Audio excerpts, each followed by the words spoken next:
अस्सलामुअलैकुम, आप देख रहे हैं समा। मैं हूं जवाद कमाल। हेडलाइंस आपने जानी। दादू से आपको खबर देंगे, जहां 2 मुबैना पुलिस मुकाबलों में 2 मुल्जिमान को जख्मी हालत में गिरफ्तार कर लिया गया है। मजीद जानते हैं समा के नुमाइंदे मलिक लियाकत से। मलिक लियाकत, पुलिस का क्या बताना है इन पुलिस मुकाबलों के बारे में?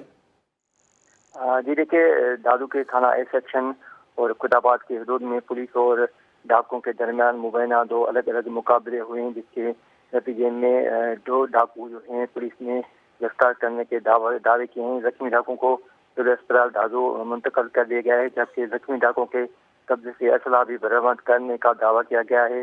जबकि दूसरी जानब डाकुओं का कहना है कि ये जो है मुकाबले पुलिस ने जो है जाली किए हैं, हमें गिरफ्तार करके गोलियां मारी गई हैं। जबकि पुलिस का ये भी कहना है कि दोनों मुलजमान पर जो है आदि मुजरिम हैं, उनके पर जो मुकदमा दर्ज है मुख्तरम। जी ठीक है मलिक लियाकत, आपका शुक्रिया।